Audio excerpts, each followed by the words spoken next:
ಈಗ 60,000 ಕೋಟಿ ಆಗಿದೆ ಒಂದು ವರ್ಷಕ್ಕೆ ಈ 5 ಯೋಜನೆಗಳಿವೆ.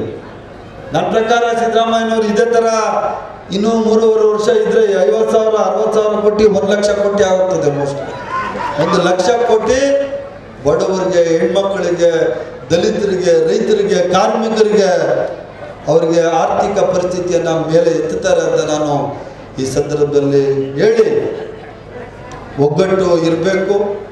ಒಗ್ಗಟ್ಟಿನ ಜೊತೆಯಲ್ಲಿ ಪರಸ್ಪರ ಸಹೋದರತ್ವ ಇರಬೇಕು. ಬರೀ ಕುರುಬ ಜನಾಂಗ ಜೊತೆಗೆ ಎಸ್ಸಿಗಳು, ಎಸ್ಟಿಗಳು, ನಮ್ಮ ಹಿಂದುಳಿದವರು, ಅಲ್ಪಸಂಖ್ಯಾತರು ಯಾರಿದ್ದಾರೆ ಅವ್ರಿಗೆಲ್ಲರೂ ಮತ್ತು ಮೇಲ್ವರ್ಗದಲ್ಲಿರೋ ಬಡವರು ಸಹ ನೀವೆಲ್ಲ ಜೊತೆ ತಗೊಂಡು ಹೋದರೆ ಈ ಸಮಾಜವನ್ನು ಇನ್ನೂ ಗಟ್ಟಿಯಾಗಿ ಕಟ್ಟಲಿಕ್ಕೆ ಸಾಧ್ಯ ಅಂತ ನಾನು ಈ ಸಂದರ್ಭದಲ್ಲಿ ಹೇಳಲಿಕ್ಕೆ ಬಯಸ್ತೇನೆ. ಮತ್ತು ಮಾನ್ಯ ಸ್ವಾಮೀಜಿಗಳೇ ನಾನೇನೋ ಹೇಳಲಿಕ್ಕೆ ಹೊರಟೆ. ಈಗ ಸಿದ್ದರಾಮಯ್ಯ ಸಾಹೇಬರು ಕಾನೂನು ಬಿಟ್ಟು ಏನು ಮಾಡಲ್ಲ, ನಿಮಗೆಲ್ಲ ಗೊತ್ತಿರೋವಂಥದ್ದು.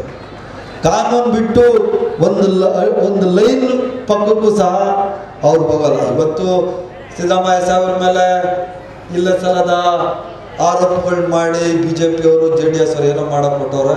ಆದರೆ ಅವ್ರು ಏನು ಮಾಡೋಕ್ಕಾಗಲ್ಲ. ಸಿದ್ದರಾಮಯ್ಯ ಈ ದೇಶದ ನ್ಯಾಯಾಂಗ ವ್ಯವಸ್ಥೆ ಇನ್ನೂ ಜೀವಂತವಾಗಿದೆ. ನ್ಯಾಯಾಂಗದಲ್ಲಿ ನಾವೆಲ್ಲ ನಂಬಿಕೆ ಇಟ್ಕೋಬೇಕು. ಮುಂದಿನ ದಿವಸಗಳಲ್ಲಿ ಸಿದ್ದರಾಮಯ್ಯನವರು ಈ ಎಲ್ಲ ಅಪವಾದಗಳಿಂದ 100ಕ್ಕೆ 100ರಷ್ಟು ಹೊರಗಡೆ ಬರ್ತಾರೆ. ಇನ್ನೂ ನಿಮ್ಮ ಪ್ರೀತಿ ಜಾಸ್ತಿ ಆಗ್ತದೆ ಸಿದ್ದರಾಮಯ್ಯ.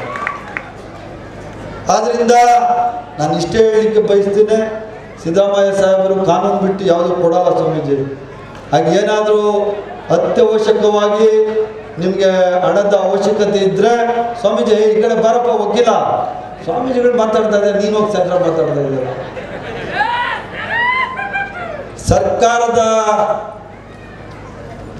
ಒಂದು ಸಲಹೆಯನ್ನು ಕೇಳಿ ತಾವೇನು ಹೇಳಿದ್ದೀರಿ ಸ್ವಾಮೀಜಿ, ಪೂಜಾರಿಗಳಿಗೆ ಮಾಶಾಸನ ಕೊಡಲಿಕ್ಕೆ ನಾವು ಪ್ರಯತ್ನ ಪಡ್ತೀವಿ ಸ್ವಾಮೀಜಿ.